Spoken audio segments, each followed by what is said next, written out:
जा रहे हैं जो आपके एग्जाम के लिए बहुत इंपॉर्टेंट होगा। तो इस मॉडल पेपर में साथियों तीनों विषय हम लोग देखेंगे। सबसे पहले सामान्य ज्ञान के 50 क्वेश्चंस आएंगे, उसके बाद रीजनिंग के और उसके बाद साथियों मैथ के।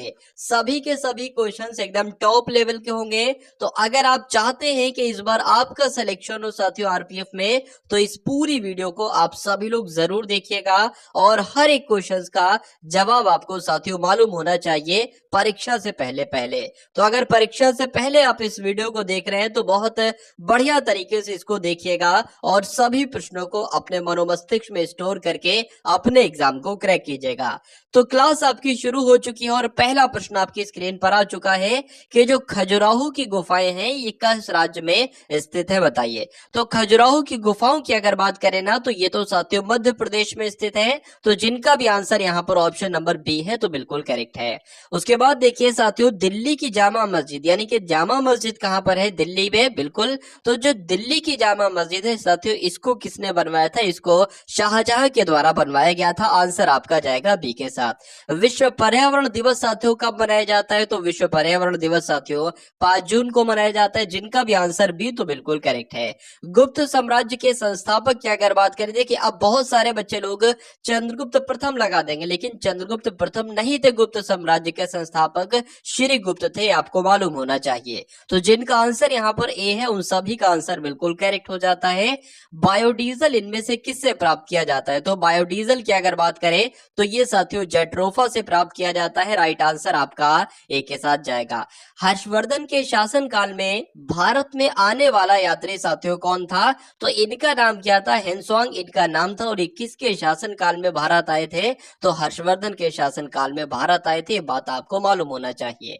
शरीर के आमाशय एवं अन्य आंतरिक अंगों का अन्वेषण करने वाली तकनीक यानी कि इंडोस्कोपी ये किस सिद्धांत पर आधारित है, तो सिर्फ आपसे साथियों इतना प्रश्न भी आपसे पूछा जा सकता है कि इंडोस्कोपी किस सिद्धांत पर आधारित है, तो क्या बताना है साथियों, पूर्ण आंतरिक परिवर्तन के सिद्धांत पर। और इंडोस्कोपी की अगर बात करें तो ये क्या है साथियों, शरीर के आमाशय और अन्य आंतरिक अंगों का अन्वेषण करने वाली एक तकनीक है। उसके बाद देखिए अगला प्रश्न है कि भारत में ऊर्जा उत्पादन में सबसे अधिक हिस्सा किस प्रकार के ऊर्जा उत्पादन का है, तो सबसे अधिक हिस्सा साथियों ऊष्मीय ऊर्जा के उत्पादन का है, बात आपको मालूम होना चाहिए। आंसर आपका जाएगा बी के साथ। अमजद अली खां की अगर बात करें तो ये किस वाद्य यंत्र से संबंधित है, बताइए। तो ये किस वाद्य यंत्र से संबंधित है साथियों, ये सरोद वादक थे, यानी कि सरोद वादक से संबंधित है, सरोद वाद्य यंत्र से संबंधित है। आंसर आपका जाएगा ऑप्शन नंबर सी के साथ। टीवी कंट्रोल यूनिट इनमें से किसे टीवी के संचालन के लिए प्रयोग करता है, बताने की कोशिश करेंगे। तो आंसर आपका जो जाएगा वो अवरक्त तरंगों के साथ जाएगा। और जिनका भी आंसर यहाँ पर डी है तो बिल्कुल करेक्ट है। 10 डिग्री चैनल किन के मध्य स्थित है, ये आपसे साथियों बहुत आपके एग्जाम में पूछा जाता है। तो आप लोग ध्यान रखेंगे, छोटा अंडमान एवं कार निकोबार की अगर बात करें तो 10 डिग्री चैनल इनके मध्य स्थित है। आंसर आपका बी के साथ जाएगा। डब्ल्यू के आविष्कारक कौन है और डब्ल्यू के प्रवर्तक कौन है, तो मैं आपको बता देता हूं साथियों, अगर डब्ल्यू के आविष्कारक आपसे पूछा जाए तो आपको टिम बर्नर्स-ली बताना है। अगर प्रवर्तक आपसे पूछा जाए तब भी आपको साथियों टिम बर्नर्स-ली बताना है, क्योंकि दोनों व्यक्ति, एक व्यक्ति की अगर बात करें, दोनों व्यक्ति कौन थे, टिम बर्नर्स-ली ही थे। यानी कि आविष्कारक भी टिम बर्नर्स-ली थे और प्रवर्तक भी एक तरीके से बात करें टिम बर्नर्स-ली थे। तो डब्ल्यू की फुल फॉर्म क्या होती है, तो वर्ल्ड वाइड वेब भी आपको साथियों मालूम होना चाहिए। अब उसके बाद देखिए कि सम्राट अशोक निम्नलिखित में से किस वंश के थे, बताइए। तो ये किस वंश के थे, ये साथियों मौर्य वंश के थे। आंसर आपका किस ऑप्शन के साथ जाएगा, ऑप्शन नंबर बी के साथ जाएगा। बाजार नियंत्रण प्रणाली किसने प्रारंभ की थी, ये आपके एग्जाम में पूछा जाता है। तो किसके द्वारा प्रारंभ की गई थी साथियों ये बाजार नियंत्रण प्रणाली, ये अलाउद्दीन खिलजी के द्वारा शुरू की गई थी। आंसर आपका जाएगा सी के साथ। पृथ्वी के वायुमंडल की कौन सी परत रेडियो तरंगों को वापस पृथ्वी के पृष्ठ पर परावर्तित करती है, तो साथियों आयन मंडल इस प्रश्न का बिल्कुल सही जवाब हो जाता है। उसके बाद देखिए उत्तर प्रदेश में लठमार होली का आयोजन किस स्थान पर किया जाता है, तो कहां पर किया जाता है साथियों, बरसाना में किया जाता है, ये आपको मालूम होना चाहिए। उसके बाद देखिए प्रकाश वर्ष इनमें से किसकी इकाई है बताइए। देखिए प्रकाश वर्ष की अगर बात करें तो प्रकाश वर्ष का इस्तेमाल किया जाता है बहुत लंबी लंबी दूरियों को मापने के लिए। जैसे कि अगर मान लीजिए यहां से सूर्य की दूरी आपको मापना है ना, तो प्रकाश वर्ष का ही इस्तेमाल किया जाता है। तो मैं कह सकता हूं ये किसकी इकाई है, ये दूरी की इकाई है। आंसर आपका सी के साथ जाएगा। उसके बाद देखिए साथियों, योजना आयोग के अनुसार शहरी क्षेत्रों में कितनी कैलोरी पोषण ना प्राप्त करने वालों को गरीबी रेखा से नीचे माना जाता था। तो शहरी क्षेत्र की यहाँ पर बात की गई है, तो 2100 कैलोरी से अगर कोई कम लेता है ना, तो उसको साथियों अगर बात करें उसको क्या माना जाता है, गरीबी रेखा से नीचे माना जाता है। और ये योजना आयोग के अनुसार कहा गया था। अब उसके बाद देखिए अगला प्रश्न है, सूर्य क्या है। सूर्य एक तारा है, ग्रह है, धूमकेतु या नक्षत्र है। तो अगर बात करें सूर्य एक तारा है, ये आप लोग ध्यान रखेंगे। आंसर आपका जो जाएगा वो ऑप्शन नंबर ए के साथ जाएगा। उसके बाद देखिए साथियों, हर छोटे से बड़ा जैसा भी क्वेश्चन हो सब कुछ आपको करवाया जाएगा, यानी कि आरपीएफ की कंप्लीट तैयारी आपको करवाई जाएगी। अगर बात करें आज से आप तैयारी को शुरू कर रहे हैं तो चैनल को सब्सक्राइब करके बेल आइकन पर क्लिक कर लीजिए, और डिस्क्रिप्शन में एक ग्रुप होगा साथियों, व्हाट्सएप ग्रुप है, उसको भी ज्वाइन कर लीजिए, क्योंकि सभी अपडेट्स आरपीएफ की मैं वहां दे दूंगा, और जो क्लासेस के लिंक है मैं आपको वहां साथियों डाल दिया करूंगा। तो अगर आप चाहते हैं वाकई में साथियों इस बार वर्दी लेना, सिलेक्शन पाना चाहते हैं, तो मैं कह सकता हूं साथियों हर एक कंटेंट को, जो भी टारगेट सिलेक्शन चैनल के माध्यम से आपको दिया जाए आरपीएफ से रिलेटिव, वो आपको साथियों देखना होगा और सिलेक्शन आपका बहुत आराम से हो जाएगा। चलिए, भारतीय राष्ट्रीय कांग्रेस को ये नाम किसने दिया, यानी कि जो भारतीय राष्ट्रीय कांग्रेस नाम है, ये नाम साथियों किसके द्वारा दिया गया, तो आप लोग ध्यान रखेंगे दादा भाई नौरोजी को दिया गया, ये आपको साथियों मालूम होना चाहिए। उसके बाद देखिए अंतरराष्ट्रीय न्यायालय में न्यायाधीश बनने वाला प्रथम भारतीय कौन थे, तो इनका नाम क्या था साथियों, इनका नाम था नागेंद्र सिंह, और ये कौन थे, अंतरराष्ट्रीय न्यायालय में न्यायाधीश बनने वाले पहले भारतीय थे। इनका नाम बहुत इंपॉर्टेंट है और बहुत बार आपसे एग्जाम में पूछा जा चुका है, और इस बार भी पूछने की पूरी संभावना है। निम्नलिखित में से किस इस्पात कारखाने की स्थापना दूसरी पंचवर्षीय योजना के दौरान की गई, तो अगर बात करें साथियों यहाँ पर देखिए दुर्गापुर इस्पात कारखाना था ना, इसकी भी स्थापना दूसरी पंचवर्षीय योजना के दौरान की गई। उसके अलावा भिलाई इस्पात कारखाने की भी और राउरकेला इस्पात कारखाने की भी, यानी कि इन तीनों की स्थापना साथियों दूसरी पंचवर्षीय योजना के दौरान ही की गई। तो इसलिए आंसर आपका जो जाएगा वो ऑप्शन नंबर डी के साथ जाएगा, और आपके एग्जाम में ये प्रश्न पूछा जाता है। उसके बाद देखिए वायुमंडलीय दाब मापा जाता है, तो एग्जाम में पूछा जाता है कि वायुमंडलीय दाब किसके द्वारा मापा जाता है, तो बैरोमीटर के द्वारा मापा जाता है। आंसर अगर आपका भी ऑप्शन नंबर सी के साथ, तो बिल्कुल करेक्ट है। भारत के पश्चिमी समुद्र तट पर वर्षा किस मानसून के द्वारा होती है, तो किस मानसून के द्वारा होती है साथियों, दक्षिण पश्चिम मानसून के द्वारा होती है। राइट आंसर आपका बी के साथ जाएगा। उसके बाद देखिए माओरी जनजाति, क्या साथियों माओरी जनजाति ये कहां पर पाई जाती है, तो ये तो न्यूजीलैंड में पाई जाती है। कहां पाई जाती है माओरी जनजाति, न्यूजीलैंड में पाई जाती है। जिले में आपराधिक प्रशासन का प्रधान साथियों कौन होता है बताइए, तो डिस्ट्रिक्ट मजिस्ट्रेट होते हैं, यानी कि जिला अधिकारी होते हैं, यानी कि डीएम होते हैं। तो जिनका भी आंसर यहाँ पर सी है, तो बिल्कुल करेक्ट हो जाता है। स्तनधारियों में लाल रुधिर कणिकाओं का निर्माण कहां पर होता है साथियों बताइए, तो कहां पर निर्माण होता है, अस्थि मज्जा में साथियों निर्माण होता है। किसका निर्माण होता है, तो जो स्तनधारियों में लाल रुधिर कणिकाएं होती है ना, इनका निर्माण होता है अस्थि मज्जा में, और ये प्रश्न आपसे एग्जाम में पूछा जाता है। बगदाद किस देश की राजधानी है, तो अगर बात करें साथियों देखिए इराक की राजधानी क्या है, इराक की राजधानी बगदाद है, और ईरान की राजधानी साथियों तेहरान है। सीरिया की राजधानी क्या है, सीरिया की राजधानी दमिश्क है, और तुर्की की राजधानी अंकारा। ये 4 देशों की राजधानी आपको मालूम होना चाहिए। उसके बाद देखिए भारत का शेक्सपियर साथियों किसको कहा जाता है, तो भारत का शेक्सपियर कालिदास को कहा जाता है। राइट आंसर आपका जाएगा ए के साथ। उसके बाद देखिए साथियों सतीश धवन अंतरिक्ष केंद्र ये कहां पर स्थित है, तो ये साथियों कहां पर स्थित है, श्रीहरिकोटा में स्थित है। लेकिन अगर ऑप्शन में कभी श्रीहरिकोटा ना आए ना, तो आंध्र प्रदेश साथियों अवश्य आएगा। तो कुल मिला के आप लोग ध्यान रखेंगे सतीश धवन अंतरिक्ष केंद्र आंध्र प्रदेश के श्रीहरिकोटा में स्थित है। उसके बाद देखिए दक्षिण दक्षिण एशियाई क्षेत्रीय सहयोग संघ यानी कि सार्क की स्थापना साथियों कब की गई थी? तो सार्क की स्थापना कब की गई थी? 1985 में साथियों सार्क की स्थापना की गई थी, जिनका भी आंसर यहाँ पर ए है तो बिल्कुल करेक्ट। अब उसके बाद देखिए कि राष्ट्रीय मानव अधिकार के सदस्यों की नियुक्ति के लिए जो कमेटी गठित की जाती है, इसकी अध्यक्षता किसके द्वारा की जाती है बताइए? तो इसकी अध्यक्षता किसके द्वारा की जाती है? प्रधानमंत्री जी के द्वारा इसकी अध्यक्षता की जाती है। ये आप लोग ध्यान रखिएगा, आंसर आपका जाएगा ऑप्शन नंबर ए के साथ। अब उसके बाद देखिए अगले नंबर का साथियों क्वेश्चन आपकी स्क्रीन पर है, देखिए और बताइए सही जवाब आपका क्या होगा, बताइए। पूछा जा रहा है कि जीएसटी परिषद के सदस्य निम्न में से कौन होते हैं? तो जीएसटी परिषद के सदस्य साथियों कौन होते हैं? जो केंद्रीय राजस्व राज्य मंत्री होते हैं ये भी होते हैं, और जो राज्यों के वित्त मंत्री होते हैं ये भी होते हैं, मुख्यमंत्री नहीं होते हैं। तो कुल मिला के ए और बी वाला आपका बिल्कुल सही हो जाएगा और यही आपका बिल्कुल सही जवाब हो जाता है। उसके बाद देखिए नोटबंदी का उद्देश्य क्या था, ये नोटबंदी क्यों की गई थी साथियों बताइए। चलिए अगर बात करें जितना भी काला धन है ना अर्थव्यवस्था में, वो सामने आना कि अच्छा भाई मालूम पड़ पाए कि इतना काला धन है, यानी कि काले धन को अर्थव्यवस्था के मुख्य धारा में लाना बिल्कुल, नकली मुद्रा पर रोक लगाना बिल्कुल साथियों, नकली मुद्रा पर रोक लगाना, और आतंकी गतिविधियों की फंडिंग पर रोक लगाना ये भी साथियों बिल्कुल सही हो जाएगा। और इसलिए आंसर आपका जो जाएगा वो ऑप्शन नंबर डी के साथ जाएगा, और जिनका भी आंसर यहाँ पर डी है तो बिल्कुल करेक्ट है। देखिए अगर बात करें तो बहुत बड़े बड़े लोगों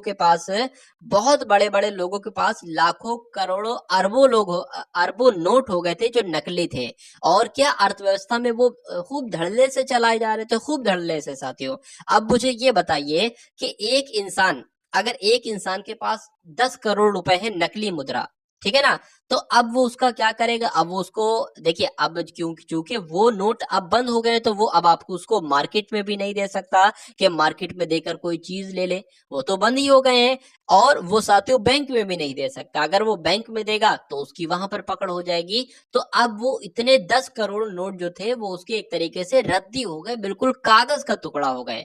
तो किसको नुकसान हुआ? उनकी अगर बात करें उनको नुकसान हुआ जो जिन लोगों ने नकली नोट बड़े पैमाने पर बनवाए थे, ठीक है ना। गरीब आदमी को नहीं नुकसान हुआ, गरीब आदमी के पास भैया जितने पैसे थे वो चला गया बैंक में, उसने जमा कर दिए, ठीक है, वो उसके अकाउंट में आ गए। तो नुकसान कुल मिला के किसको हुआ? जिनके पास नकली नोट थे बहुत बड़ी मात्रा में। तो कह सकते हैं काले धन को अर्थव्यवस्था की मुख्य धारा में लाना इसका उद्देश्य था, नकली मुद्रा पर रोक लगाना इसका मुख्य उद्देश्य था, और आतंकी गतिविधियों की फंडिंग पर रोक लगाना भी साथियों इसका उद्देश्य था। तो आंसर यहाँ पर जिनका भी डी है तो बिल्कुल करेक्ट है। भारत ने अपने किस पड़ोसी देश में सलमा बांध की स्थापना की है बताइए?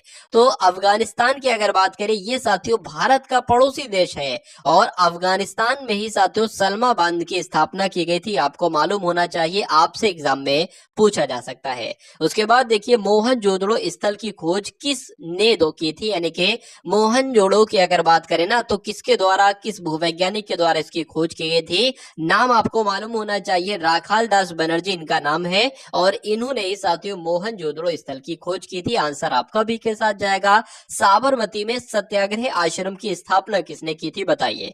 तो किसने की थी साथियों? महात्मा गांधी जी ने की थी। आप लोग ध्यान रखेंगे, साबरमती में सत्याग्रह की स्थापना किसने की थी? तो महात्मा गांधी जी ने की थी। गणगौर किस राज्य का लोक नृत्य है बताइए? तो गणगौर की अगर बात करें, ये साथियों राजस्थान में होता है। ये लोक नृत्य कहां पर होता है? ये लोक नृत्य साथियों राजस्थान में होता है, ये आप लोग ध्यान रखेंगे। आंसर आपका जाएगा सी के साथ।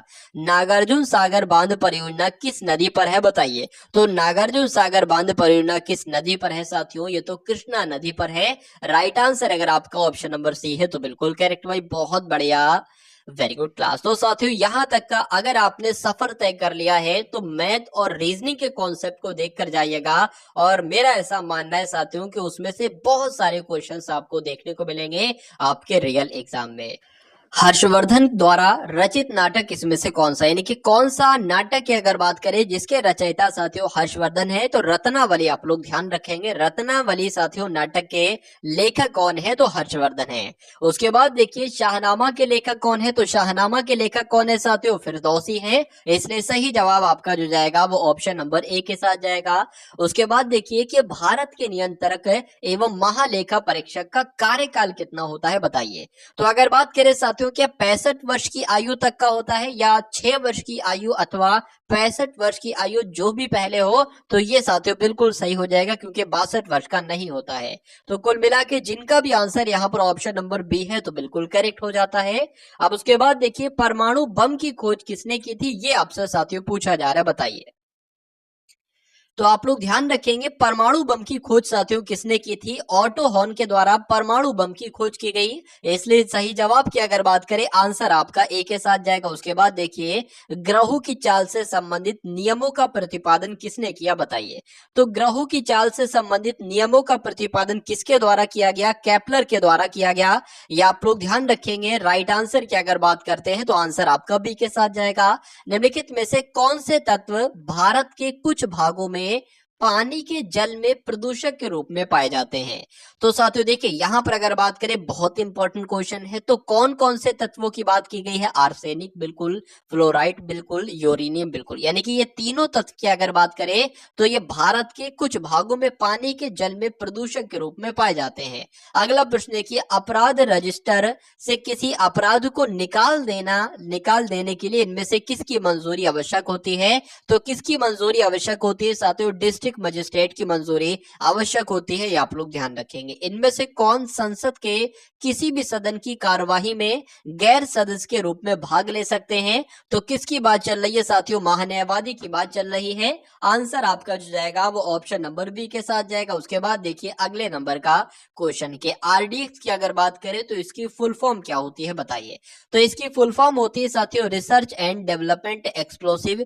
किसकी फुल फॉर्म होती है, आरडीएक्स की फुल फॉर्म होती है क्या होती है, रिसर्च एंड डेवलपमेंट एक्सप्लोसिव होती है। उसके बाद देखिए स्वामी हरिदास जयंती उत्तर प्रदेश में किस नगर में मनाई जाती है। यानी कि स्वामी हरिदास जयंती जो है ना ये कहां पर मनाई जाती है, उत्तर प्रदेश में मनाई जाती है। लेकिन उत्तर प्रदेश में कहां पर मनाई जाती है, तो वृंदावन में मनाई जाती है। ये आप लोग ध्यान रखेंगे। आंसर आपका बी के साथ जाएगा। चलिए सर्वोच्च न्यायालय में न्यायाधीशों की संख्या बढ़ाने का अधिकार किसके पास होता है, यानी कि कौन सुप्रीम कोर्ट के न्यायाधीशों की संख्या बढ़ा सकता है। तो इसका अधिकार साथियों भारत की संसद के पास होता है। आपको मालूम होना चाहिए। आंसर आपका जाएगा ऑप्शन नंबर सी के साथ। तो अब साथियों यहाँ पर हम लोग देखेंगे रीजनिंग के क्वेश्चन, उसके बाद साथियों मैथ के क्वेश्चंस यहाँ पर हम लोग देखेंगे। तो रीजनिंग का साथियों पहला क्वेश्चन आपके स्क्रीन पर है कि यदि सत्यता को यानी कि यदि सत्यता और बनावटीपन एक प्रश्न के दो शब्द युग्म में है तो उत्तर युग्म का दूसरा शब्द क्या होगा, जिसका पहला शब्द है विशेषज्ञ। देखिए जैसे साथियों सत्यता का संबंध बनावटीपन से है, उसी प्रकार विशेषज्ञ का संबंध किससे होगा, नौसिखिए से होगा, आवारा से होगा, पारखी से होगा या प्रतिनिधि से होगा। ये क्वेश्चन साथियों आपके एग्जाम में अगर पूछा जाए तो क्या आंसर आप लोग लगाएंगे। देखिए सत्यता की अगर बात करें तो एक तरीके से उल्टा यहाँ पर लग रहा है ये बनावटीपन। तो विशेषज्ञ का उल्टा क्या होगा साथियों, नौसिखिया होगा। विशेषज्ञ होता है जिसे बहुत कुछ आता है और नौसिखिया होता है जिसे कुछ नहीं आता है। तो जिनका भी आंसर यहाँ पर ऑप्शन नंबर ए है तो बिल्कुल करेक्ट हो जाता। अब उसके बाद देखिए अगले नंबर का साथियों क्वेश्चन आपकी स्क्रीन पर है। देखिए साथियों इतनी मैं आपकी प्रैक्टिस करवा दूंगा कि जब हम बात करते हैं साथियों रीजनिंग की या रीजनिंग की अगर बात करें या साथियों मैं बात करूं मैथ की, तो यहां पर भी साथियों मैथ में भी आपके 35 क्वेश्चंस पूछे जाएंगे और रीजनिंग में भी आपके 35 क्वेश्चंस आएंगे। साथियों आपके सिलेक्शन के 99% चांसेस हो जाएंगे कि अगर रीजनिंग में भी आपने 35 प्रश्न बिल्कुल सही कर दिए 100% एक्यूरेसी के साथ और मैथ में भी आपने बिल्कुल सही कर दिए, तो मैं कह सकता हूं अगर 70/70 का आपने स्कोर कर दिया तो 99% चांसेस आपके हो जाएंगे सिलेक्शन के। क्योंकि सामान्य ज्ञान की अगर बात करें साथियों तो सामान्य ज्ञान मैक्सिमम आपको साथियों लगभग 30-32 क्वेश्चन ही आपके हो पाएंगे और 30-32 क्वेश्चन साथियों मैं आपके बहुत आराम से बनवा दूंगा आपके रियल एग्जाम में। लेकिन यहाँ पर आपको पूरा स्कोर करवाऊंगा मैं और यहाँ पर आपको पूरा स्कोर करवाऊंगा मैं। तो मेरा मानना है साथियों एग्जाम तक जो ये आपका मॉक टेस्ट चलेगा, फुल मॉक टेस्ट चलेगा, अगर इसको आप देख लेते हैं तो साथियों इतना स्कोर आपका बहुत आराम से हो जाएगा। यानी कि अगर बात करें साथियों रीजनिंग और मैथ में आपके कितने 70 हो जाएंगे और 50 की अगर बात करें 30 भी अगर रख ले साथियों तो 100-102 के आसपास साथियों आपका स्कोर हो जाएगा। यानी कि 120 प्रश्नों में से कितने प्रश्न आपको बिल्कुल सही करना है, कम से कम 100 क्वेश्चन तो आपको सही करना ही करना है सिलेक्शन के लिए। चलिए अब उसके बाद देखिए कि यदि अंग्रेजी वर्णमाला के अक्षरों को विपरीत क्रम में लिखा जाता है। देखिए बचपन से आपने पढ़ा होगा ऐसे A B C डी, और ये कहां तक ऐसे चलता जाएगा, जेड तक चलता जाएगा। लेकिन यहाँ पर बात की गई है विपरीत क्रम की, यानी कि विपरीत क्रम कैसे लिखोगे, जेड आ गया, वाई आ गया, एक्स आ गया, ठीक है ना, और डब्ल्यू आ गया, और ये क्रम चलता जाएगा, ए यहाँ पर आए, इसी को तो विपरीत क्रम कहेंगे। तो अंग्रेजी वर्णमाला के अक्षरों को विपरीत क्रम में लिखे तो इन के दाईं ओर आठवां कौन सा होता है। मान लीजिए साथियों इन कहीं यहाँ पर होगा, ठीक है ना। अब इन से पहले कौन सा होता है, इन से पहले साथियों एम होता है, उससे पहले कौन सा होता है, आपका एल होता है, फिर आपका के होता है, फिर आपका क्या होता है साथियों, जे होता है, फिर आपका आई होता है। उसी प्रकार अगर बात करें एच आपका होता है, और एच से पहले क्या हो जाएगा, जी हो जाएगा, फिर आपका क्या हो जाएगा साथियों, यहाँ पर एफ हो जाएगा।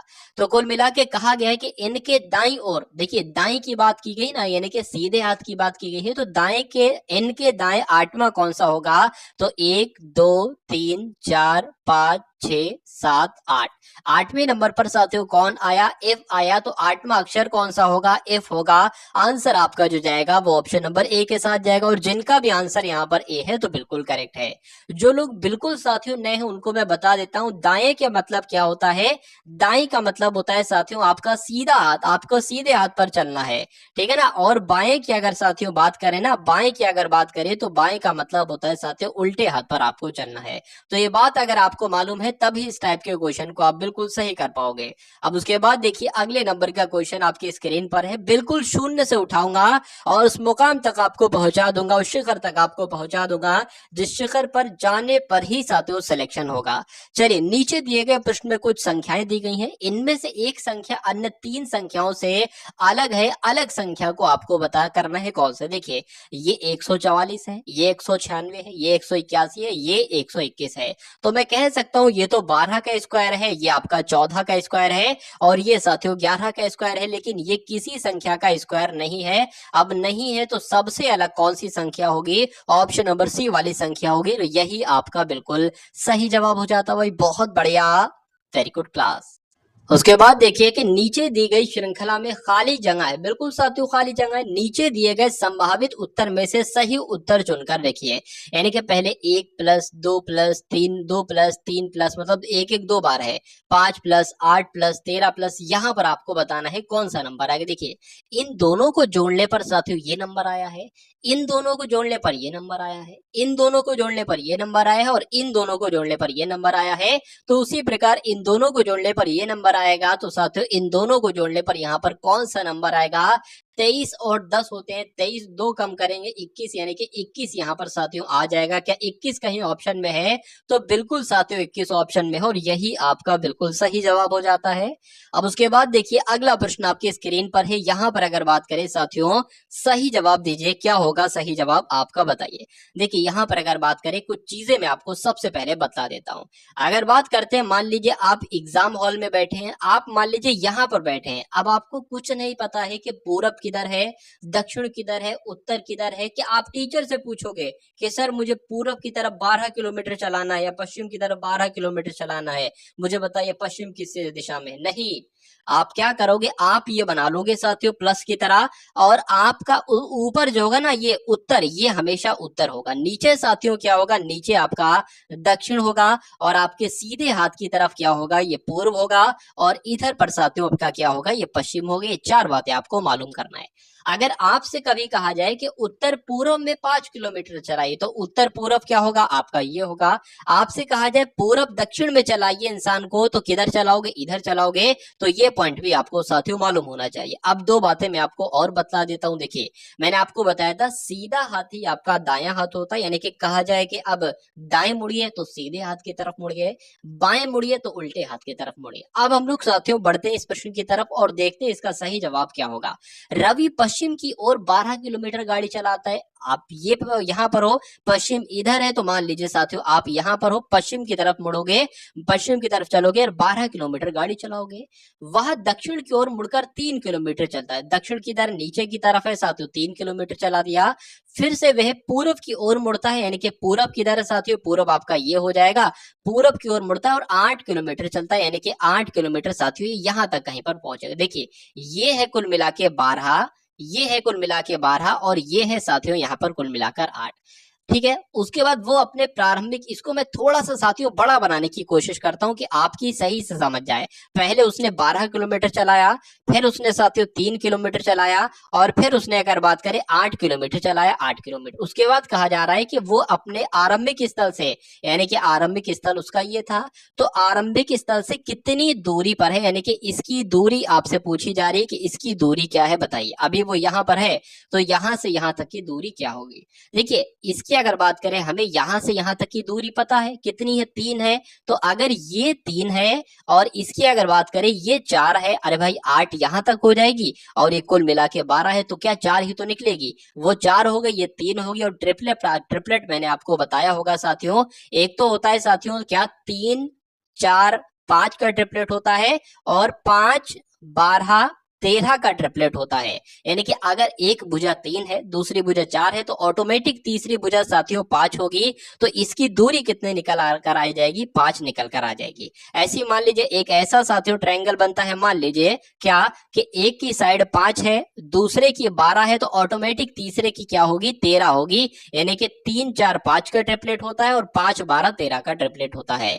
तो कुल मिला के जिनका भी आंसर यहाँ पर ऑप्शन नंबर बी है, तो बिल्कुल करेक्ट भाई, बहुत बढ़िया, वेरी गुड क्लास। अब उसके बाद देखिए अगले नंबर का प्रश्न आपकी स्क्रीन पर है कि कल से पहले का दिन शुक्रवार है।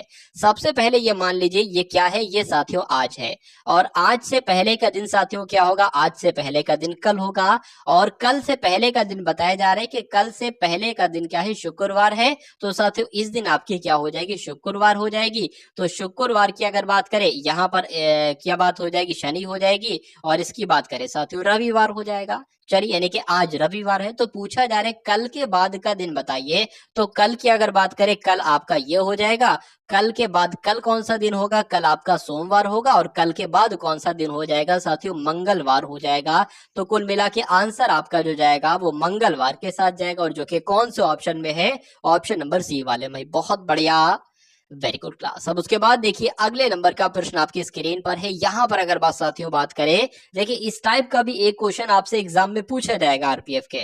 नीचे दिए गए विकल्पों में से सही विकल्प को चुनिए और कौन सा चित्र बताइए कि कौन सा चित्र जलेबी को, मिठाई को और खाने योग्य वस्तुओं का प्रदर्शन कर रहा है। देखिए खाने योग्य वस्तुएं साथियों ये हो जाएंगी मान लीजिए, और खाने योग्य वस्तुओं के अंतर्गत मिठाई आ जाएगी, और मिठाई के अंतर्गत जलेबी आपकी आ जाएगी। तो कुछ इस प्रकार से साथियों आपका आरेख बनेगा।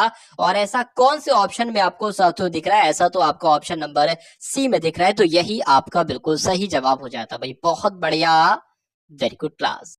निम्न संख्याओं का अध्ययन कीजिए और उचित विकल्प ढूंढकर श्रृंखला को पूरा कीजिए। यानी कि 6 है, फिर उसके बाद 3 आया है, फिर एकदम 12 आ गया, फिर एकदम 6 आ गया, फिर एकदम 24 आ गया, और आपको बताना है साथियों कि यहाँ पर कौन सा नंबर आएगा, यानी कि 24 के बाद साथियों कौन सा नंबर आएगा, ये आपसे कुल मिलाकर पूछा जा रहा है।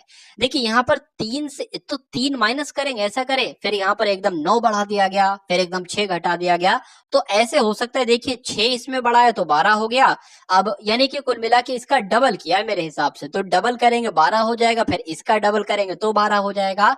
उसी प्रकार इसका डबल करेंगे साथियों 6 हो जाएगा, और इसका डबल करेंगे तो यहाँ पर क्या आ जाएगा, यहाँ पर आपका 12 आ जाएगा।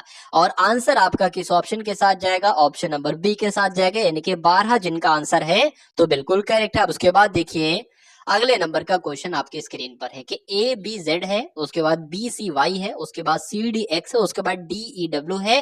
तो आपको बताने कि यहाँ पर कौन से 3 लेटर आएंगे, ए वाले, बी वाले, सी वाले, या साथियों डी वाले, बताइए। चलिए देखिए यहाँ पर सीधा सिंपल सा लग रहा है कि ए से बी हुआ है, बी से सी हुआ है, और साथियों सी से डी हुआ है, तो जाहिर सी बात है डी के बाद यहाँ पर क्या आ जाएगा, ई आ जाएगा। उसके अगर बात करें साथियों, बी से यहाँ पर सी हुआ है, सी से डी हुआ है, और डी से ई हुआ है, तो ई से क्या हो जाएगा साथियों, ई के बाद आपका यहाँ पर एफ आ जाएगा। और यहाँ पर अगर बात करें, अब आपका उल्टा हो रहा है, यानी कि जेड से पहले वाई, वाई से पहले एक्स, एक्स से पहले डब्ल्यू, और डब्ल्यू से पहले क्या आता है साथियों, एक्स आता है। तो ई एफ एक्स कहीं पर साथियों लिखा हुआ है, है, देखिए और बताइए साथियों सही जवाब आपका क्या होगा। गलत है, यहाँ पर मैंने लिख दिया, W के बाद आता है X, W से पहले आपसे पूछा जा रहा है साथियों, तो W तो आपका होता है 23 पर, यानी कि 22 पर कौन सा लेटर आता है, 22 पर V आता है, तो यहाँ पर X नहीं साथियों V होना चाहिए। तो EFX साथियों कहां पर लिखा हुआ है, EFX ऑप्शन नंबर डी में लिखा हुआ है, तो जिनका भी आंसर यहाँ पर डी है तो बिल्कुल करेक्ट है। अब उसके बाद देखिए अगले नंबर का क्वेश्चन साथियों आपके स्क्रीन पर है, यहां पर आपसे पूछा जा रहा है कि यदि किसी संख्या का घन किया जाए, यानी कि घन का मतलब क्या होता है, क्यूब किया जाए। जैसे कि मान लीजिए, पहले मैं आपको बता देता हूं कि किसी संख्या का घन किया जाए तो निम्नलिखित में से कौन से अंक इकाई स्थान पर आएंगे। इकाई अंक स्थान पर क्या होता है, जैसे कि मान लीजिए मैंने यहाँ पर साथियों एक संख्या लिखी, तो इसका इकाई का अंक पता क्या होगा, ये इकाई का अंक होगा। आपने बचपन में पढ़ा होगा इकाई, दहाई, सैकड़ा, हजार, 10,000 करके, तो इकाई का अंक ये कहलाया जाता है। तो कुल मिला के आपसे ये पूछा जा रहा है कि किसी संख्या का घन किया जाए, मान लीजिए 2 का अगर घन करेंगे तो 8 आ जाएगा, तो इकाई के अंक पर क्या आया, 8 आया। 3 का अगर घन करेंगे साथियों तो कितना आ जाएगा, 27 आ जाएगा, तो 7 आ गया। 4 का घन करेंगे साथियों तो 4 चौक 16, 16 चौक आपका 64 आ जाएगा। 5 का अगर घन करेंगे तो कितना आ जाएगा, 125 आ जाएगा। तो कुछ ना कुछ संख्या अंत में आएगी जरूर, लेकिन यहाँ पर ये कह रहे हैं किसी संख्या का घन करने पर क्या हमेशा 1 आता है, तो नहीं। क्या हमेशा 8 आता है, तो नहीं। क्या हमेशा 9 आता है, तो नहीं। हाँ, ये कहा जा सकता है कि 0 से लेकर 9 तक कोई भी संख्या आ सकती है, जैसे कि कभी 8 आ जाएगी, 7 आ जाएगी, 4 आ जाएगी, 5 आ जाएगी, तो 0 से 9 तक की कोई भी संख्या आ सकती है। कुल मिला के जिनका भी आंसर यहाँ पर ऑप्शन नंबर सी है तो बिल्कुल करेक्ट है। उसके बाद देखिए अगले नंबर का क्वेश्चन आपकी स्क्रीन पर है, देखिए और बताइए सही जवाब आपका क्या होगा, बताइए। यहाँ पर अगर बात करें 3 अंकों की छोटी से छोटी संख्या निम्नलिखित में से क्या होगी जो 4 16 से विभाजित हो जाए, देखिए और बताइए साथियों सही जवाब आपका यहाँ पर क्या होगा, बताइए। देखिए 3 अंकों की छोटी से छोटी संख्या, ये तो 4 से नहीं विभाजित हो पाएगी, तो ये आंसर नहीं हो सकता। मुझे बताइए साथियों क्या ये 4 से विभाजित हो जाएगा, ये भी नहीं हो सकता। क्यों, क्योंकि 4 दूना 8 हो जाएगा, 3 जाएगा 30 की अगर बात करेंगे तो 4 से पूरा पूरा विभाजित नहीं हो पाएगा। अगर इसकी बात करते 12 की, तो ये 4 से क्या विभाजित होगा साथियों, 4 एकम 4, 4 दूना 8 हो जाएगा, 32 और 4 अठे 32, के 4 से तो विभाजित हो जाएगा। अगर 16 से अगर बात करें साथियों, 16 से भी ये विभाजित हो जाएगा, ये 4 से विभाजित हो जाएगा, तो 4 दूना 8, 28, 4 से 28, ये तो 4 से हो जाएगा। क्या 16 से भी हो जाएगा साथियों, ये 16 से नहीं होगा, क्योंकि 16 पंजे 80, 16 छंग आपका 96, ठीक है, ये नहीं होगा। कुल मिला के आंसर आपका जो जाएगा वो ऑप्शन नंबर बी के साथ जाएगा, यानी कि 3 अंकों की छोटी से छोटी संख्या ये 112 है, जो 4 से भी पूरी तरीके से विभाजित हो जाएगी और 16 से भी एक तरीके से पूरी तरीके से विभाजित हो जाएगी। तो जिनका भी आंसर यहाँ पर ऑप्शन नंबर बी है तो बिल्कुल करेक्ट है। अब उसके बाद देखिए साथियों अगले नंबर का क्वेश्चन आपकी स्क्रीन पर आ चुका है, देखिए और बताइए सही जवाब आपका यहाँ पर क्या होगा। यहाँ पर एक ब्रैकेट की कमी है, एक ब्रैकेट साथियों यहाँ पर हम लोग लगा लेते हैं। चलिए अब देखिए अगर बात करें बोर्ड मास का रूल आपने पढ़ा होगा, सबसे पहले भाग को सॉल्व करते हैं, लेकिन जो ब्रैकेट के अंतर्गत सबसे पहले उसको सॉल्व करेंगे। तो 3 एकम 3, 3 की 1 से गुणा होगी 3 आ जाएगा, और 2 की 1 से गुणा होगी -2 आ जाएगा, और नीचे दोनों की गुणा हो जाएगी, 3 दूना 6 यानी कि 6 आ जाएगा। तो मिलेगा क्या, 1/6 मिलेगा, यानी कि इस पूरे की जगह पर जो ब्रैकेट था ना 1/6 यहाँ पर साथियों आ जाएगा, इसकी जगह पर 1/6 आ गया, और गुणा लगा हुआ है 4/6, तो 4/6 यहाँ पर आ गया। और अगर बात करें साथियों यहाँ पर देखिए भाग लगा हुआ है, भाग का निशान है, और 4/8 है। अब यहाँ पर एक रूल आपको ध्यान रखना है साथियों, देखिए कभी भी भाग आ जाए और फिर आप क्या करो, उसको गुणा में बदल लो। गुणा में बदलने का फायदा यह है कि कैलकुलेशन थोड़ी सी आसान हो जाएगी। लेकिन एक और चीज आपको करना है, भाग के निशान को गुणा में बदलोगे तो जो यहाँ पर नंबर लिखे होंगे इनकी उल्टा पलटी करोगे, जैसे 1/6 है ना, तो 6/1 इसको करोगे। अब जैसे गुणा में 4/6 था तो वैसे 4/6 लिख दिया। अब कुछ ना कुछ साथियों कटेगा जरूर, देखिए 6 से 6 कटेगा, 4 एकम 4, 4 दूना 8 हो जाएगा, 2 एकम 2, 2 दूना आपका 4 हो जाएगा। तो कुल मिला के इस पूरे को कैलकुलेट करके क्या आया, 2/1 आया, तो कुल मिला के 2 हम लोग लिख सकते हैं। तो 2 ऑप्शन में भी है साथियों, आंसर आपका जो जाएगा वो ऑप्शन नंबर डी के साथ जाएगा। भाई बहुत बढ़िया, वेरी गुड क्लास। साथियों इस क्लास की अगर बात करें, ये क्लास आपके लिए अगर आप कहोगे डेली, तो डेली मैं आपको साथियों ये क्लास ला कर दूंगा, जैसे भी कहीं से भी समय निकालो, लेकिन क्लास आपको दूंगा। लेकिन एक काम आपको करना होगा कि इस वीडियो को साथियों शेयर अगर आप करेंगे तो मुझे दिल से बहुत अच्छा लगेगा, और मैं आप सभी के लिए बहुत मेहनत करूंगा, इतनी मेहनत करूंगा कि कुल मिला के 90% आपके क्वेश्चन साथियों इन्हीं सारी क्लासेस से मैं आपको दिखा दूंगा आपके रियल एग्जाम में। चलिए, अहमद ने 1440 रुपए 5% वार्षिक दर से तथा 1650 4% वार्षिक दर से उधार लिए, तो 3 वर्ष के बाद उसे कुल कितना ब्याज देना पड़ेगा, ये आपसे पूछा जा रहा है। देखिए, इसका ब्याज अलग होगा और इसका ब्याज साथियों अलग होगा, ठीक है ना। साधारण ब्याज का एक सूत्र होता है, साधारण ब्याज पूछा जा रहा है कि दोनों का साधारण ब्याज क्या निकल कर आएगा, दोनों का साधारण ब्याज क्या निकल कर आएगा। तो साधारण ब्याज बराबर होता है साथियों मूलधन। मूलधन क्या होती है, जो भी राशि है, एक तरीके से यहाँ पर राशि क्या है 1440 है, मूलधन गुणा दर। दर कितनी है, दर यहाँ पर 5% है। और समय की अगर बात करें, समय कितना है साथियों 3 वर्ष आपको समय दे रखा, इसको आपको डिवाइड करना होता है 100 से। तो साधारण ब्याज को शॉर्ट में लिख सकते हैं SI। मूलधन कितना है 1440 है, ठीक है, 1440 लिख लिया। चलिए भाई, 1440 हो गया। दर कितनी है 5% दर है, और समय कितना है 3 वर्ष दोनों के लिए है, तो 3 वर्ष हो गया, बटे में हमने क्या लिख दिया 100 लिख दिया। अच्छा, यहाँ पर कहा गया कि इसका भी मूलधन जोड़िए और इसका भी मूलधन जोड़िए, तो हम प्लस लगा देंगे बीच में, इसको ऐसा करिए 1 सेकंड के लिए कट कर दीजिए। अब दूसरा वाला मूलधन देखेंगे, 1650 है, 1650 हो गया। कितने दर से दिया जा रहा है, 4% दर से दिया जा रहा है, बिल्कुल। कितने समय के लिए, 3 समय के लिए, 3 समय के लिए, यानी कि 3 वर्ष समय के लिए, बटे 100 हो जाएगा। अब देखिए, यानी कि इसको कैलकुलेट करोगे, इसका मूलधन सॉरी इसका ब्याज आएगा, इसको कैलकुलेट करोगे, इसका ब्याज आएगा, तो दोनों ब्याजों को आपको जोड़ना है और बता देना है कि उसे कुल कितना ब्याज पड़ेगा। देखिए, अब अगर बात करें, इस जीरो से आपका ये जीरो कैंसिल हो जाएगा, इस जीरो से आपका ये जीरो कैंसिल हो जाएगा। 5 की अगर बात करें साथियों, 5 दुना या 2 पंजे अगर बात करें, 2 पंजे आपका 10 हो जाएगा, 2 सत्ते 14 हो जाएगा, 2 दूना 4 हो जाएगा। इस 5 से ये 5 कैंसिल हो जाएगा। अब इधर कितना बचेगा, 72 गुणा 3 बचेगा, 72 गुणा 3 बच गया। चलिए, इसको प्लस कर लीजिए। अब यहाँ पर अगर बात करें साथियों, तो 5 दुना आपका कितना हो जाएगा, 10 हो जाएगा, 5 तिया 15, 5 तिया 15 हो जाएगा, 4 इससे कट होगा साथियों, यहाँ पर 2 आ जाएगा। तो कुल मिला के अब आपके सामने ये आ गया है इतना, यानी कि कितना आ गया है 33 गुणा 2 गुणा 3, अब आपके सामने आ गया है। अब देखिए, इसको कैलकुलेट करेंगे ना, तो कितना आएगा, 3 दूना 6, क्या 3 दूना साथियों 6 आ जाएगा, और साथ ही आपका 21 आ जाएगा। चलिए, इसको अगर कैलकुलेट करेंगे, 33 की गुणा 6 से करा दो, 33 2 3 6 हो जाएगा ना, तो 33 की गुणा किससे कराना है साथियों, 6 से कराओ, तो 6 कम 6 3 18 हो जाएगा, और 19 आ जाएगा। तो यानी कि 216 को जोड़ो और 198 को जोड़ो, कितना आ जाएगा साथियों, इतना आ जाएगा, और यहाँ 11 का आ जाएगा 1, और यहाँ पर साथियों 4 आ जाएगा। तो कुल मिला के दोनों का जो ब्याज निकलेगा वो 414 निकलेगा, और 414 तो आपका साथियों ऑप्शन नंबर ए में है, तो यही आपका बिल्कुल सही जवाब हो जाता है। राम और मोहन की आय में 8:3 का अनुपात है, यानी कि राम की आय अगर 8 है तो मोहन की आय अब यहाँ पर क्या है, 3 है। यहाँ पर साथियों 800 और 300 भी हो सकता है, कुल मिला के अनुपात आपको दे रखा है कि अगर 8 है राम की आय, तो मोहन की आय 3 होगी। यदि उनकी आयों में अंतर कितना है, 1000 का। देखिए, अगर मान लीजिए इसको मान लेते हैं 8x और इसको मान लेते हैं 3x।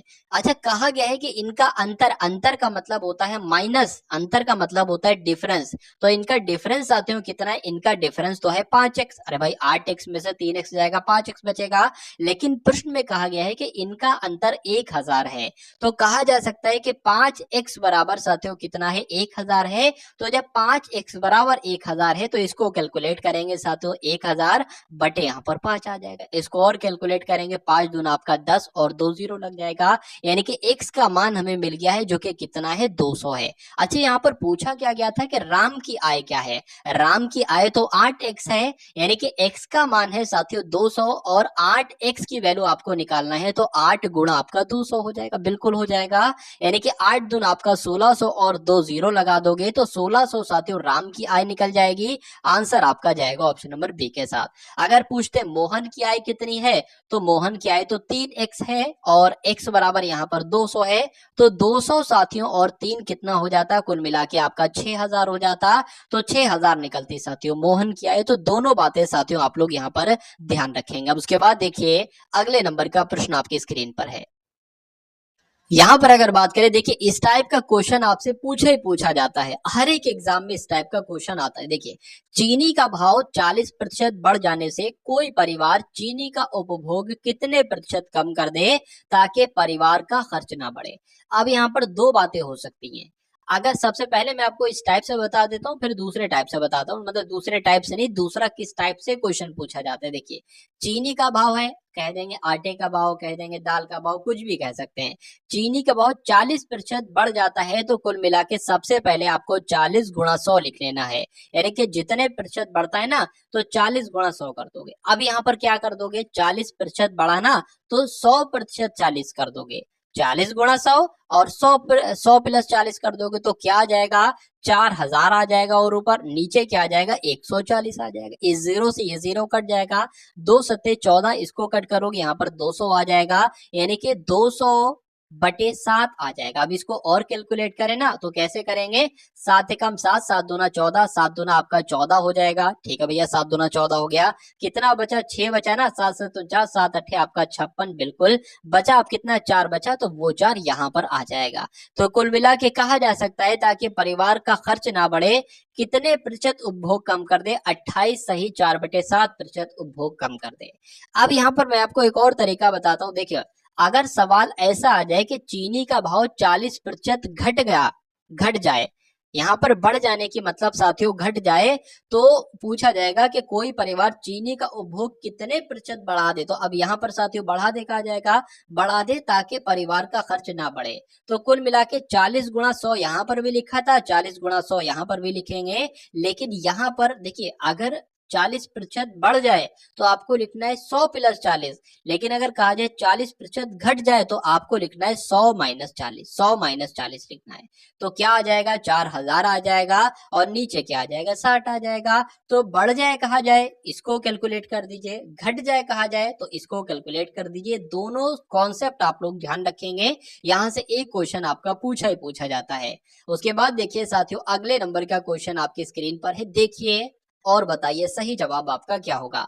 एक कक्षा के 20 छात्रों का औसत वजन कितना है, 21 किलोग्राम है। तो मैं कह सकता हूं साथियों 20 छात्र हैं, यानी कि 20 छात्रों का औसत वजन कितना है, 21 किलोग्राम है।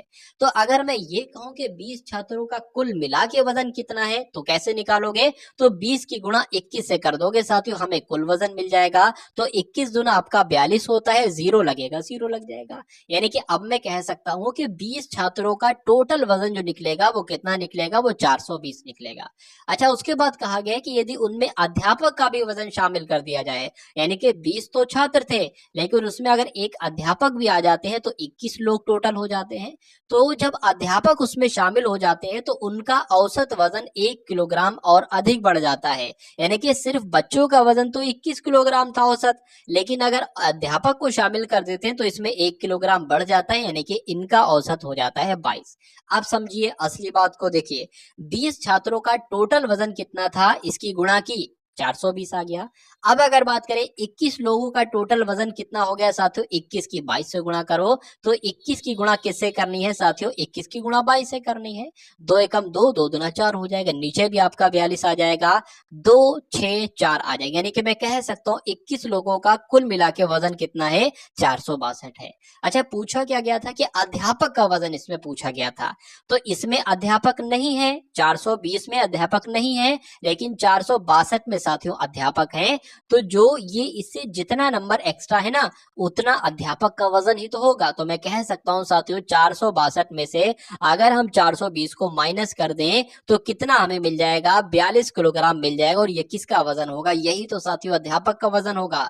तो जिनका भी आंसर यहाँ पर ऑप्शन नंबर सी है तो बिल्कुल करेक्ट हो जाता भाई, बहुत बढ़िया, वेरी गुड क्लास। अब उसके बाद देखिए 30 और 40 का लासा आपसे पूछा जा रहा है, यानी कि लघुत्तम समापवर्तक आपसे यहाँ पर पूछा जा रहा है। तो कोई दिक्कत नहीं साथियों, 30 नंबर लिख लेंगे, 42 नंबर लिख लेंगे, 2 से सबसे पहले कट कीजिए, यहाँ पर 15 आ जाएगा, यहाँ पर साथियों 21 आ जाएगा, 3 से कट करेंगे क्योंकि 2 से कट होगा नहीं, 3 पंजे आपका 15 हो जाएगा, 3 सत्ते आपका 21 हो जाएगा। अब 5 से कट कर लेंगे, 5 एकम 5, 7 नहीं कटेगा, 7 ऐसे लिख लेंगे, तो 7 एकम 7 यहाँ पर अब आपका कट गया।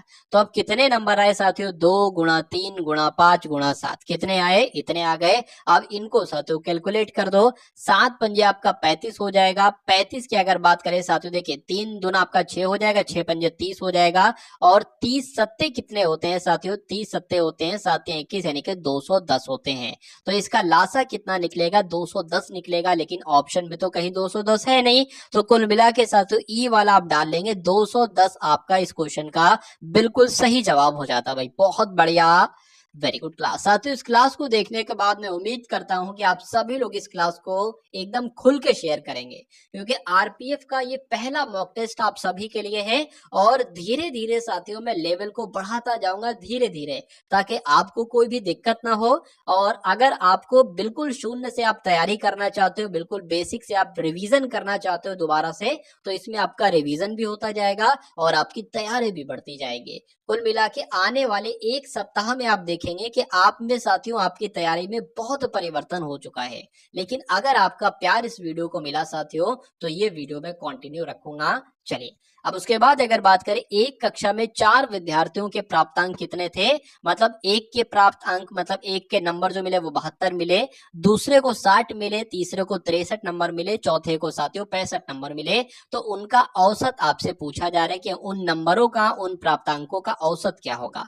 औसत क्या होता है साथियों, औसत एक तरीके से एवरेज होता है, यानी कि जितने भी नंबर हैं उनको जोड़ दो, और उनको जोड़ने के बाद उनको उस संख्या से भाग कर दो जितने ये नंबर है, 1 2 3 4, यानी कि 4 से भाग कर दोगे टोटल को, तो क्या निकल जाएगा, तो औसत निकल जाएगा। तो यही काम कीजिए साथियों, सबसे पहले इसको जोड़ लीजिए। ठीक है, लिखें या ना लिखें, लिख देते हैं। चलिए 72 प्लस 60 प्लस 63 प्लस आपका 65 यहाँ पर हो जाएगा। अब भाग किससे देंगे, कितने टोटल नंबर है, 4 टोटल नंबर है। अब इसको जोड़ दीजिए, 5 और आपका 3 कितना हो जाएगा, 8 हो जाएगा, 8 और 2 आपका कितना हो जाएगा साथियों, 10 हो जाएगा। 10 का आपका लग जाएगा साथियों यहाँ पर 1 हासिल का लग जाएगा, 6 और 6 12 और 1 13, 13 और साथियों यहाँ पर 19 हो जाएगा। 19 की अगर बात करें, 19 और 7 कितने हो जाएंगे, 26 हो जाएंगे। तो यहाँ पर 26 आ जाएगा और भाग में 4 आ जाएगा। अब इसको अगर कट करें, 4 एकम 4 हो जाएगा, 4 पंजे 20, 4 छंग आपका 24 हो जाएगा, 2 जाएगा 20 हो जाएगा, 4 पंजे आपका 20 हो जाएगा। यानी कि इन चारों संख्याओं का जो औसत निकल कर आएगा वो 65 निकल कर आएगा। तो जिनका भी आंसर यहाँ पर ऑप्शन नंबर बी है, तो बिल्कुल करेक्ट भाई, बहुत बढ़िया, वेरी गुड क्लास। अब उसके बाद देखिए साथियों, अगले नंबर का क्वेश्चन आपकी स्क्रीन पर है। यहां पर अगर बात करें, देखिए सबसे पहले हम लोगों ने जीएस के कितने क्वेश्चन देखे, 50 क्वेश्चन देखे। उसके बाद अगर बात करें साथियों रीजनिंग के, हम लोगों ने कितने क्वेश्चन देखे, 10 क्वेश्चन देखे, और मैथ के भी हम लोगों ने कितने क्वेश्चन देखे, 10 क्वेश्चन देखे। तो वैसे तो साथियों एग्जाम में आपके रीजनिंग में भी 35 और मैथ में भी 35 थे, ठीक है, वरना मैंने इसलिए किया, अगर 35 क्वेश्चन लेता तो वीडियो साथियों बहुत लंबी आपके लिए हो जाती और फिर दिक्कत हो सकती थी आपको। लेकिन कोई दिक्कत नहीं, अगर आपका साथियों प्यार रहा, आपका साथ रहा, तो 35 क्वेश्चन का भी हम लोग यहाँ पर देखेंगे, रीजनिंग और मैथ को। चलिए तो अब साथियों आज की इस क्लास का अंतिम क्वेश्चन आपके स्क्रीन पर है। यहाँ पर अगर बात करें कि राम और श्याम दोनों मिलकर किसी काम को 8 दिन में पूरा करते हैं, तो राम ये हो गए और साथियों श्याम ये हो, दोनों मिलकर अगर काम करते हैं तो 8 दिन में पूरा करते हैं। लेकिन राम अकेले अगर उस काम को करता है तो 14 दिन में कर लेता है, यानी कि राम अकेले उस काम को करता है तो 14 दिन में कर लेता है। तो अकेला शाम अगर उस काम को करे, अकेला शाम उस काम को करे तो कितने दिन में पूरा करेगा, ये आपसे कुल मिला के पूछा जा रहा है। देखिए ऐसी कंडीशन आ जाए तो आप एक ऐसा नंबर लेंगे साथियों जो 14 के पहाड़े में भी आए और 8 के पहाड़े में भी है। अब ये आपको मालूम करना होगा कौन सा आता है, ठीक है। तो देखिए यहाँ पर अगर बात करें 14 एकम 14, 14 दूना 28, 14 42, 14 कुल 56, यानी कि 56 साथियों 8 के पहाड़े में भी आता है। 8 पंजे 40, 8 छंग 48, 8 सत्ते 56 हो जाएगा, और 14 चौक साथियों कितना हो जाएगा, 56 कुल मिला के यहाँ पर हो जाएगा। देखिए अब अगर बात करें, इसका मतलब ये है कि आर अगर एक दिन में 4 काम करता है तो आर और एस यानी कि राम और सुरेश दोनों मिलकर एक दिन में 7 काम करते हैं। यानी कि मैं कह सकता हूं अगर राम एक दिन में 4 काम करता है तो सुरेश एक दिन में कितना काम करेगा? 3 ही तो काम करेगा, क्योंकि ये दोनों मिलकर 7 काम कर रहे हैं। और राम एक दिन में कितना काम करता है ये दे रखा है, 4 करता है, तो जाहिर सी बात है कि शाम एक दिन में 3 काम करेगा। अच्छा, ये नंबर जो निकालता हूं ना मैं, ये टोटल काम निकालता हूं कि अगर टोटल काम 56 है और शाम एक दिन में 3 काम कर रहा है तो टोटल काम कितने दिन में होगा? देख लीजिए, 3 एकम 3, 2 चला जाएगा, 26 हो जाएगा साथियों। उसके बाद अगर बात करें 3 7 21, 3 अट्ठे आपका 24 हो जाएगा, ठीक है ना। या इसको ऐसे करा लो, 56/3 है ना, 56/3 है, तो मैं कह सकता हूं साथियों कि 3 एकम 3 आपका हो जाएगा, बिल्कुल 26 हो जाएगा, 3 7 21, 3 अट्ठे आपका 24 हो जाएगा, बचेगा 2 तो वो यहाँ आ जाएगा। यानी कि 18 सही 2/3 दिन में साथियों शाम अकेले उस काम को कर पाएगा। और 18 सही 2/3 कौन से ऑप्शन में है? तो ऑप्शन नंबर सी में है। तो जिनका भी आंसर यहाँ पर ऑप्शन नंबर सी है तो बिल्कुल करेक्ट हो जाता भाई, बहुत बढ़िया, वेरी गुड क्लास। तो ये साथियों आपको एक तरीके से मिनी मॉक टेस्ट कैसा लगा? मैं चाहूंगा साथियों कि आपको अच्छा लगा होगा और आपका रिवीजन भी काफी कुछ हुआ होगा, काफी अच्छे अच्छे कॉन्सेप्ट साथियों आपको सीखने को मिले होंगे। इस सीरीज को अगर कंटिन्यू करना है तो आप सभी लोग कमेंट में एक बार बता देंगे, और चैनल पर अगर नए हैं तो चैनल को तुरंत सब्सक्राइब करके बेल आइकन पर क्लिक कर लेंगे, ठीक है ना साथियों। और इस वीडियो को अगर हो सके तो कम से कम अपने 2 से 4 मित्रों के पास अवश्य शेयर कर देंगे, मुझे बहुत अच्छा लगेगा। तो मिलते हैं हम सभी लोग आने वाली वीडियो में। जय हिंद साथियों।